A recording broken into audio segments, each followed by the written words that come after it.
Right, hello, welcome. Today we're going to talk about how to choose your tattoo and tattooist. But first, I need to remind you, press follow, press like, notifications, all that stuff. Go subscribe to our newsletter so that you get all the information. It's important to us and it's important to you because then you do good things for us and we can give you good things like this video, which will be a nice little guideline on how to not get shitty tattoos. So first of all, let me outline what this is going to be about, just so that you know what's coming down the line. I'm going to try to talk a little bit about all the different not Nordic styles. I'm going to try to talk a little bit about all the different styles of tattooing that is out there, which is a vast sea of random shit. I'm also going to talk a little bit about quality and how to choose the right artist and, well, essentially, how to avoid getting fucked over.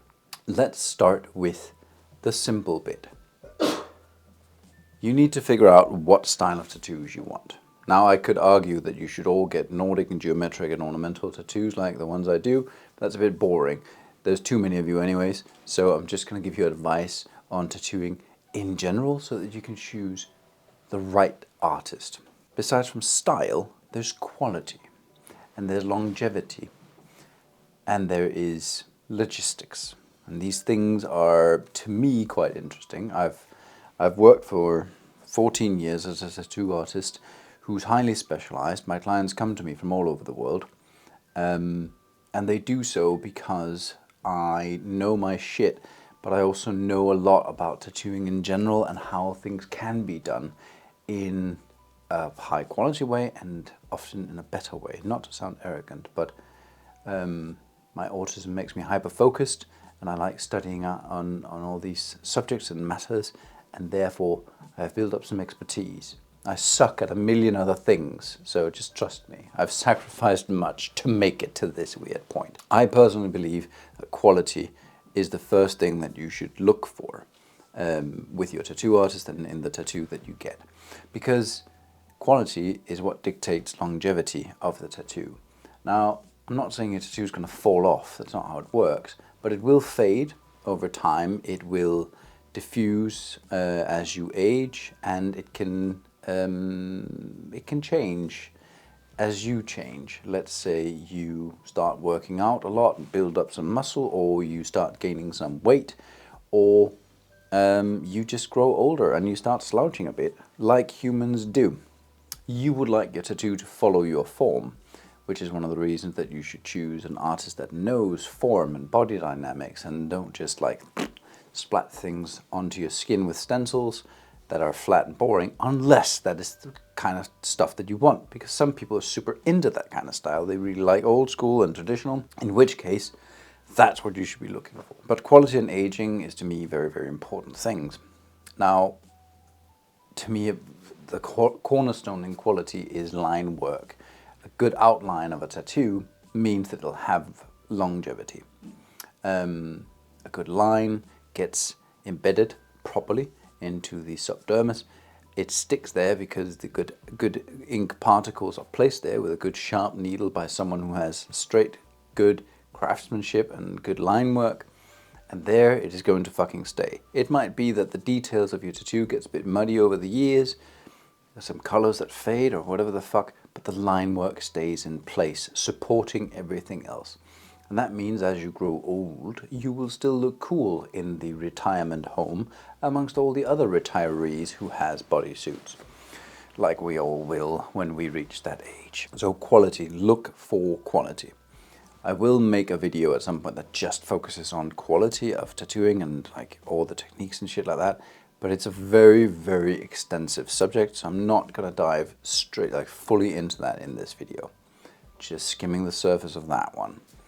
A good way of checking quality is to actually get to see tattoos done in real life by the tattooists, or make sure that the tattoos shown on their social media is high quality, and preferably on a website where you can zoom in. Because if you can't zoom in to see the work, something's awry. If things look photoshopped or the quality of the photos is too low, essentially means that they're hiding something. I personally believe that you need to expose your work properly, show it properly, so that your clients can be sure that what they get is good. I have a photographer standing behind the camera.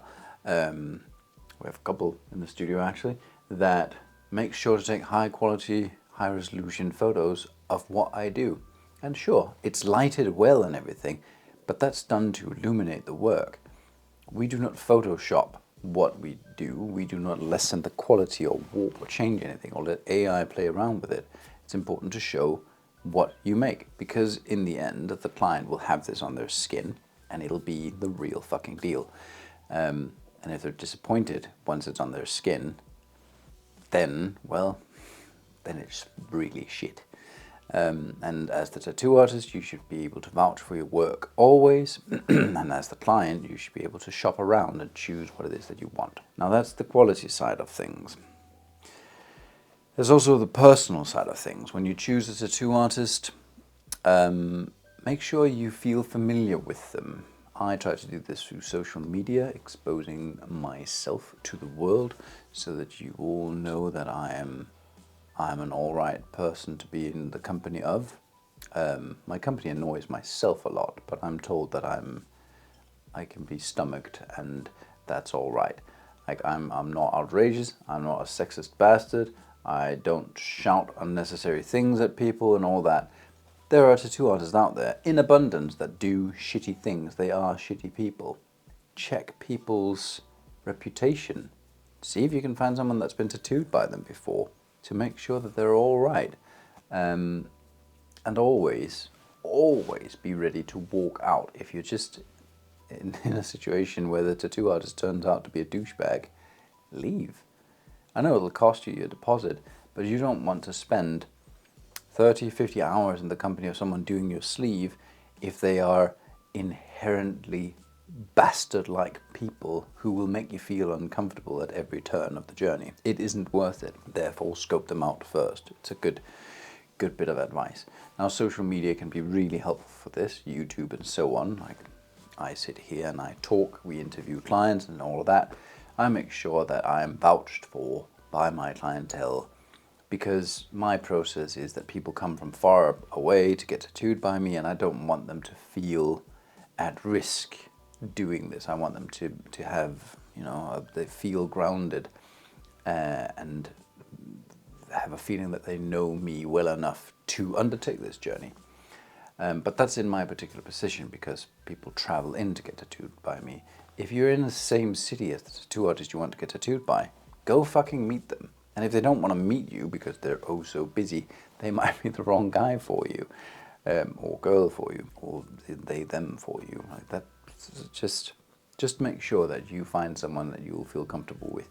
There's not many things more shitty than having a tattoo done by someone that had a shitty personality, so that you end up with a piece of art by someone who you actually turned out not to like, because that's unfortunate. Right. That kind of sums up that part of the journey. Now for the heavier and more complicated part. Style. Choosing your artist. Step number 1 is figure out what style of tattoo you want, because there's a lot out there.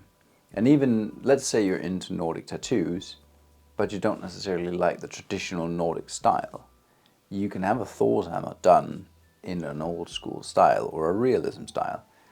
Nothing's stopping you from that. That's just, imagination. Imagination is the limitation. And that shouldn't be a limitation, it should be fuel. So, while I in my career focus on ornamental and historical designs, and most of the artists featured in our book, The Nordic Tattoo, work with historical artwork as well. There are a few in there that do some black and grey and stuff like that. Oscar, that does a lot of color work in Nordic style. It's up to you what it is that you want. And, well, I made a book about Nordic tattoos and Nordic tattooists, which is readily available on our webshop and all that stuff. But there are other books out there too. There's some amazing compendiums. There's tattoo magazines. There's websites. There is Instagrams and so on that you can search and dig. Don't just go local. Don't just go down to your corner tattoo shop because you think that all tattoo artists can do the same thing. That's not how it works. Most tattoo artists nowadays are quite specialized. Some are not. Some are a little bit like jack of all trades. But a jack of all trades won't master the specific style that it is that you might want. You might get lucky, get someone that can do a decent job, sure. But if you want, superb work, research. And that can take time, that can take months, and it can mean that the tattoo artist you want to get tattooed by has a waiting list that's very long. But that's okay. Like, waiting for good work, it's worth it. So, onwards. Now, a little bit about credentials and shit like that. Besides from doing all this Nordic tattoo work and having a network of Nordic tattoo artists and making art books about Nordic tattoos and all of that stuff that I focus so very fucking much on, I am also quite well traveled amongst tattoo artists. I've been to tattoo conventions, I've guested in tattoo shops around the Western world. I know a lot of people, and while I do Nordic tattoos, I have extensively studied other styles because there is things to be learned from all of them. So I'm not just putting things out of thin air. I'm not just making this up. It's based on experience and knowledge and I don't know-how. Let's dive into it, shall we? So, the first things first. American traditional, or just traditional, or sailor tattoos, or whatever you want to call them. Thick-lined tattoos with a very clean, simple color palette. That is something that's been around for quite some fucking time in the Western world. It originated somewhere else, the whole tattooing thing. We're not talking about tattoo history today. They're very clear-cut designs. It's typically eagles, it is compass roses, it is roses, ships, stuff like that. A big fucking schooner. Typically done in a single thick line and very, very clear colors that have very abrupt fading. It's cool. I personally like it. Don't want it on my own skin, but I like the style because it fucking lasts. And that, to me, has value. I've actually seen some really cool Nordic pieces done in the style. We have some artists featured in our book that gets kind of close to it even. But anyways, that's style number one to introduce you to. Now style number two walks on from there. Neo-traditional, which is quite similar motifs, except it's all with a touch of Art Nouveau, has a bit more flair to it. Different types of liners are used, typically 2-3 thicknesses of lines done in the same piece. We're still looking at tattoos that are quite like 2D flatness, but there's more life to them. Longer fades, better fade overs between colors and so on, and a somewhat wider color palette. We're still not into like crazy neon shit, but there is a much more contemporary touch to it, that's for sure. Also, heavier influenced by more modern Japanese tattooing as well. It is worth mentioning, in Neotrad, there's a lot more faces involved, sort of portraity style. People depict gods and characters and heroes from historical myths and so on. There's a lot more space for that than there is in the old school traditional style. Next up is what is called New School. This is a miasma of many, many different things, but mostly it's a bit more comic-y. It's, there's more of a 3D feel to it. There is more of an unrealistic reach for things, where neo-traditional has typically realistic proportions. In New School, the proportions are not that important. It's more cartoony, more comic styles, bolder colors, and much more graphic work tends to show up here. Often this is a style worked with by people who has done a lot of graffiti work in the past before they became tattoo artists. With all these three styles, bold outlines tend to dominate the picture, and therefore I have a lot more faith in them than certain other styles. Right, then we have one of my less liked ones, black and grey portrait and realism. I find this style to be hard to believe in because I've seen it age, and typically while it looks fantastic when it's fresh, it tends to blur a bit with time, and without the thick outlines and strong boldness to it, this is something that I don't see lasting very well. I've seen tattoos like this that have aged 5 to 10 years, and they've lost most of their character and therefore, to me, much of their value. A lot of people are super into it. They think it's amazing. You can do amazing shit with it. There's no doubt. Like some of the portraits I've seen are phenomenal. You couldn't believe that anyone could put this on skin. The problem is that you are working on a living canvas, and therefore something that ages often rapidly. And humans are not always the wisest, so they'll be out in the sun, and the tattoo will fade, and all the color all the shading differences will just dissipate, and the tattoo will turn a little bit to shit over time, and that's a bit sad. So that's not my preference. If it's something you're into, go for it, but try to find someone that actually combines the realism with a bit of boldness, a bit of graphicness, because you can do realistic portraits that have higher contrasts, some thicker lines, and therefore some work that'll actually survive. Next up, color realism, another unicorn to me.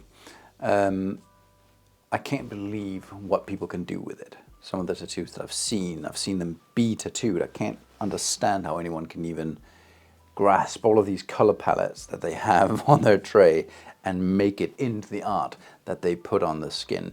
The process is phenomenal.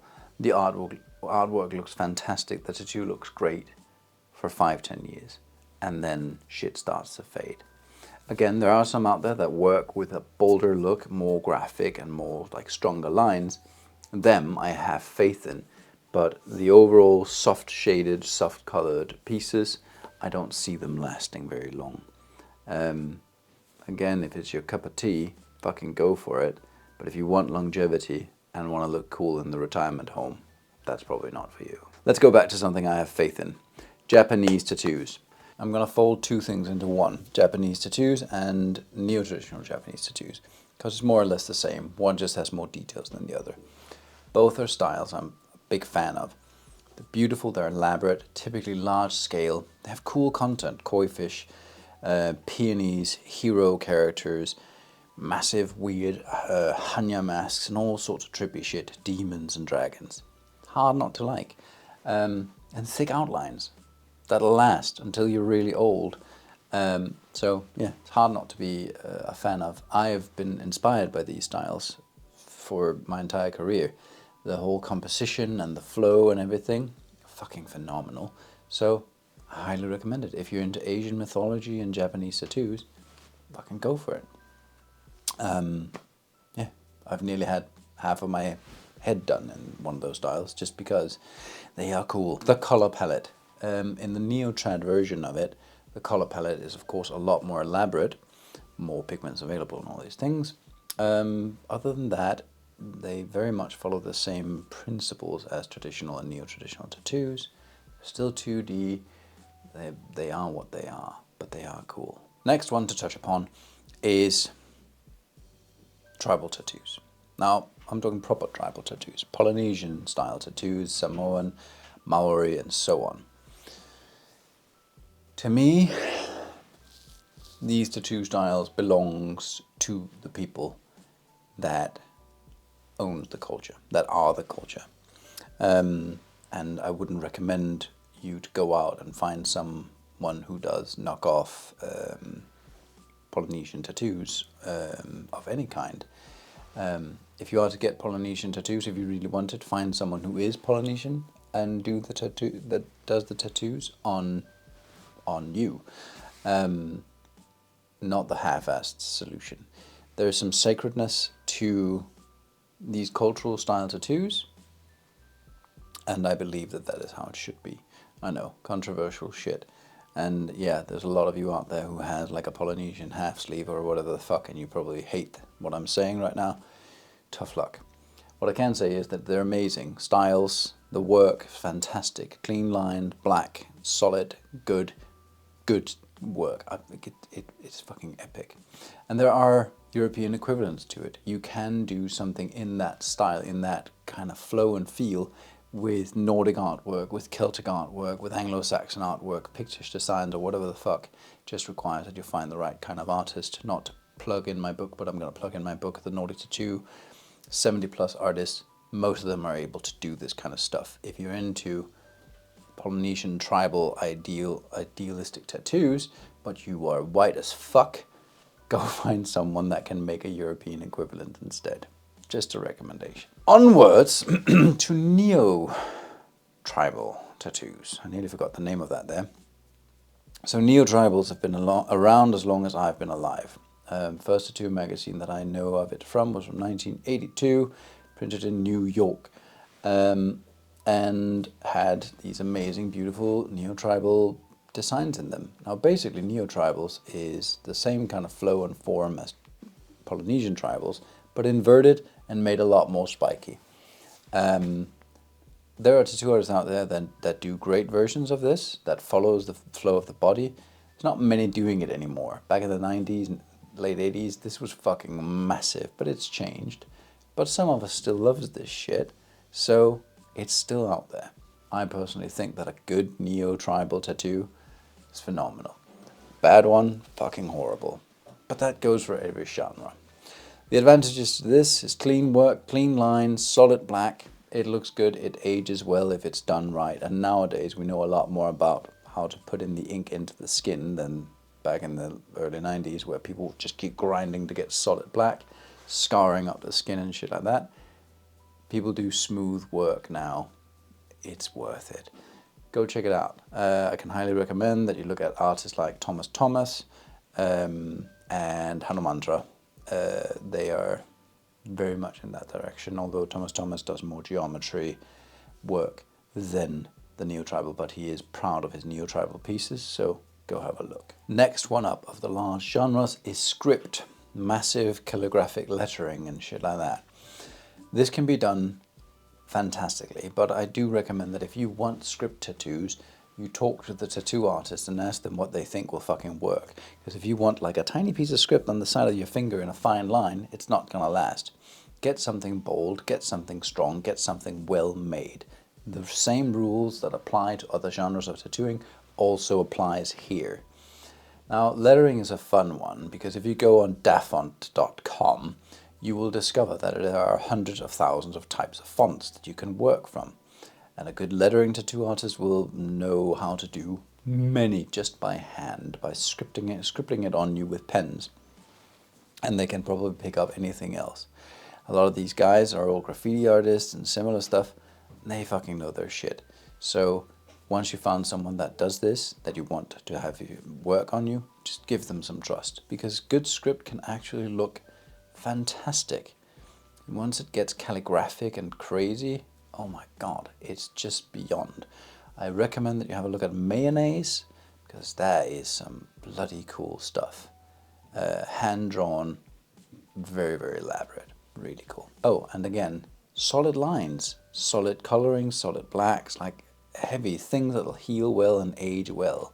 And there's no fear of it warping weirdly as you grow older. It'll flow with you, because it is what it is. It's text, so it works. Next one. Bit of a pet peeve, watercolor tattoos. I don't have much faith in this because there's no outlines, there's no hard lines keeping things in place. There's a few people that do it where I can see that this works because they have figured out how to put a little bit of line work around and like keep things contained, but there's not. It's ephemeral, it's flimsy, it's often shittily done, and something that has, you know, caught the attention on Pinterest, and therefore it's big out there. I wouldn't go for it myself because it's just not contained. The idea of watercolor tattoos really fascinate me, but overall it's not something I see very, very good results with. So yeah, not something I'm for. I see it as a bit of a fad. Right, geometry and blackwork typically goes hand in hand.